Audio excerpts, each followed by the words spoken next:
अगर मैं कहूं कि उनकी बेटी को मैं हाथ लगाऊं, अगर मैं कहूं उनकी बहू को मैं हाथ लगाऊं, मैं कहूं कि उनकी मां को, उनकी बहन को मैं ऐसे करके हाथ लगाऊं और इसी तरीके से हंसकर बोलूं, क्या गुजरेगी दिल पर? तरीके की बातें करता है एक शर्मनाक मंत्री, इस तरीके की बातें करता है, उसके लिए कहां तक ये बातें ठीक है? तो तवज्जो ठीक नहीं है नीतीश कुमार का, तो बता दीजिए उन्होंने अपनी बहू की साड़ी का पल्ला कब खींचा है? मैं मान लेता हूं कि उनका दिमाग ठीक नहीं है, वो पागल हो गए, पर दिमाग होगा वो ऐसी बातों पर हाथ क्यों ना तोड़े? बिल्कुल तोड़ देना चाहिए ऐसे आदमी का हाथ। आप देख रहे हैं बोलता पत्रकार। बिहार में चुनाव होने के बाद नीतीश कुमार मुख्यमंत्री बने। मुख्यमंत्री बनते ही उनका एक वीडियो सोशल मीडिया पर तेजी से वायरल हुआ और वो वीडियो अब बहस का मुद्दा बन चुका है। वजह थी हिजाब खींचने वाला। आयुष डॉक्टर जो नुसरत परवीन थी बिहार में, वो नवयुवक डॉक्टर थी, उनको सर्टिफिकेट दिया जा रहा था, उसके बीच ही एक वीडियो वायरल होती है और नीतीश कुमार उनका हिजाब नीचे कर देते हैं। इस मुद्दे के बाद तमाम लोग यही कह रहे हैं कि नीतीश कुमार क्या पागल हो गए या सनक गए हैं, तो सब उन पर आरोप लगा रहे हैं क्योंकि मानसिक अवस्था उनकी ठीक नहीं है। आज इसी मुद्दे पर बात करने के लिए हमारे साथ मौजूद है आस मोहम्मद कुरैशी साहब। आइए हम इनसे ही बात करेंगे और जानेंगे कि आखिर नीतीश कुमार को हुआ क्या है और आखिर क्यों उनके खिलाफ देश भर में एक मुहिम छिड़ चुका है। आपका बहुत बहुत स्वागत है। शुक्रिया बरकत साहब।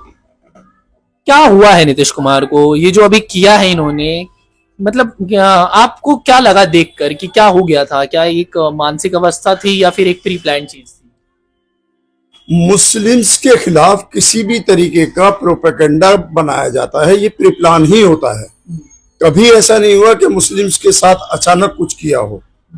अगर अचानक या दिमागी उनका तवज्जो ठीक नहीं है नीतीश कुमार का, तो बता दीजिए उन्होंने अपनी बहू की साड़ी का पल्ला कब खींचा है? मैं मान लेता हूं कि उनका दिमाग ठीक नहीं है, वो पागल हो गए, लेकिन मानूंगा तो तब ना जब वो अपनी बहू की साड़ी का पल्ला खींच लें। बता दीजिए उन्होंने खींचा क्या? अगर वो अपनी बहू की साड़ी का पल्ला नहीं खींच सकते तो किसने उन्हें हक दिया है कि डॉक्टर्स का वो नकाब खींच दें? इस कुर्सी पे बैठने के बाद में, जिस कुर्सी पर वो पिछले 10 बार से बैठे हैं, एक दो बार से नहीं, नीतीश कुमार वो आदमी है जो पिछले 10 बार से इसी कुर्सी पर बैठ जाते हैं। बार बार वो इस्तीफा देते हैं, फिर आकर बैठ जाते हैं, फिर इस्तीफा देते हैं, फिर आकर बैठ जाते हैं। वो चाल चलते रहते हैं। ऐसे आदमी को आप दिमाग से पागल करार दोगे क्या? ऐसे आदमी को आप कहोगे क्या कि वो पागल है? और उसको छोड़िए, यूपी का एक मंत्री, उसकी बेशर्मी की हद देख लीजिए आप, कितना बेशर्म आदमी है वो। वो अपनी बेटी के पल्लू को, अपनी बेटी के साड़ी को खींच सकता है ऐसे? उन्होंने तो ये कहा है कि क्या हुआ अगर कहीं और तो हाथ नहीं लगाया, हिजाब ही तो खींचा है तो इतनी प्रॉब्लम हो गई है। कहां हाथ लगवाना चाहते थे वो? कहां इशारा कर रहे हैं वो हंस हंस के? अगर मैं कहूं कि उनकी बेटी को मैं हाथ लगाऊं, अगर मैं कहूं उनकी बहू को मैं हाथ लगाऊं, मैं कहूं कि उनकी मां को, उनकी बहन को मैं ऐसे करके हाथ लगाऊं और इसी तरीके से हंसकर बोलूं, क्या गुजरेगी दिल पर?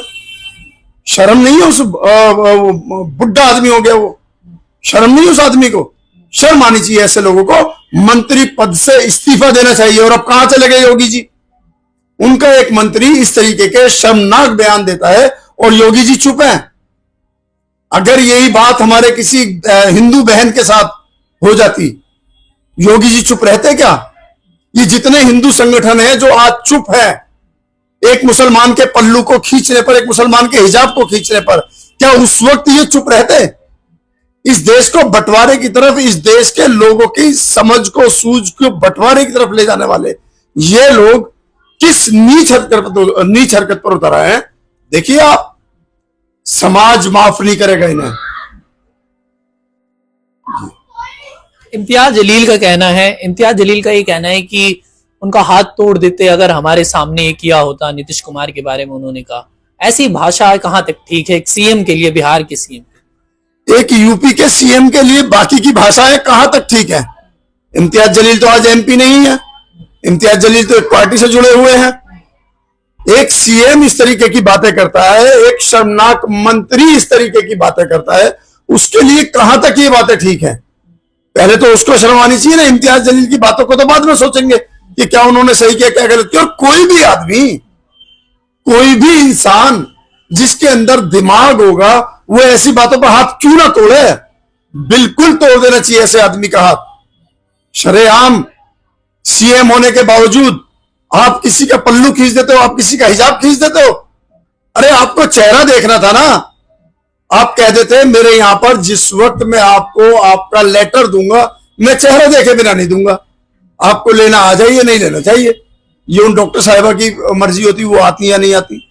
लेकिन आप लेकर किसी का जबरदस्ती हिजाब खींच दोगे, शर्म नहीं है आपको हिजाब खींचना ऐसे।